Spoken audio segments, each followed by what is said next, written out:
தண்ணி பிரச்சனையை பற்றி ஏற்கனவே மேட்ட நான் பேசிட்டேன். கூடிய சீக்கிரம் ஒரு முடிவு கட்டிடலாம். நாங்களும் ரொம்ப நாளாக அந்த பிரச்சனையை பேசிக்கிட்டே தான் இருக்கோம். நீ இப்படி தண்ணியை போட்டு வந்து பொறுப்புலாம் பேசினா எப்படி? பெருசே, அங்கே உன் பேரன் ஊருக்கே ஊற்றி கொடுத்துட்டு இருக்கிறான். இங்கே வந்து யோகி ரெண்டு பேசுனுக்கிறியா? பேசாமல் உட்காரு, இல்லை அசிங்கப்பட்டு போயிடுவேன். முதல்ல அவர் வயசுக்கு கொஞ்சம் மரியாதை கொடுத்து பேசுங்க. பாரில் போலீஸ் சரக்கை விற்று கவர்மெண்ட்டை ஏமாற்றி லட்சமாக கொள்ளடிக்கிறவனுக்கு மரியாதை ஒரு கேடு. நான் தெரியாமல் தான் கேட்குறேன். குடி தண்ணியில் சாக்கடை தண்ணி கலக்குதுன்னு பல முறை கம்ப்ளைண்ட் பண்ணியும் நீங்கள் ஏன் நடவடிக்கை எடுக்கலன்னு கேட்டால் அதுக்கு பதில் சொல்லாமல் என் பாரை பற்றி பேசிகிட்டு இருக்கே, உனக்கு இப்போ என்னதான் பிரச்சனை? அப்போ உன் பாரில் போலீஸ் சரக்கு விற்கிறேன்னு ஒத்துக்கிறேன். நான் கள்ள சரக்கு விற்கிறேனா இல்லையான்றதை பற்றி பேசுறதுக்கான இடமும் இது கிடையாது, அதுக்கான ஆளும் நீ கிடையாது. புரிஞ்சுதா? நீங்களே பாருங்க, அவன் பாரில் கள்ள சரக்கு இருக்குன்னு அவனே ஒத்துக்கிட்டான். நான் இங்கேயே இருக்கேன். இப்போவே நீ வாட்டில் என் பார்க்கு அனுப்பு.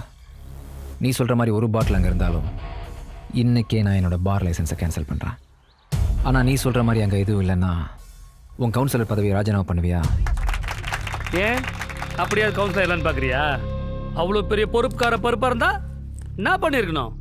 அந்த தண்ணியில் சம்பாதிக்கிற கொஞ்சமாவது இந்த தண்ணியில் செலவு பண்ணியிருக்கணும்.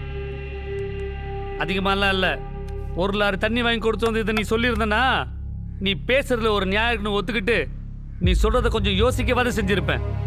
அதுக்கெல்லாம் உனக்கு மனசு வராது. ஆனால் பதவிக்கு வர்றதுக்கு மட்டும் ஆசைப்படுவேன். நான் அமைதியாயிட்ட. பணம் செலவு பண்ணுன்னு சொன்னது வலிக்குது இல்லை? அப்போ மூட்டு கிளம்பு. எப்போ என்ன பண்ணணும்னு எங்களுக்கு தெரியும். சும்மா ஓட்டு போட்டீங்க, வாங்க வேண்டியதெல்லாம் வாங்கிட்டு தானே ஓட்டு போட்டீங்க. பெரிய யோகிய மாதிரி கை தட்டுறீங்க. என்னமோ கொடுத்தாங்கிறீங்களே, யார் அப்போ விட்டு காசு எடுத்து கொடுத்தீங்க? எங்ககிட்ட இருந்து எடுத்ததுலேருந்து கொஞ்சோண்டு திருப்பி கொடுத்தீங்க.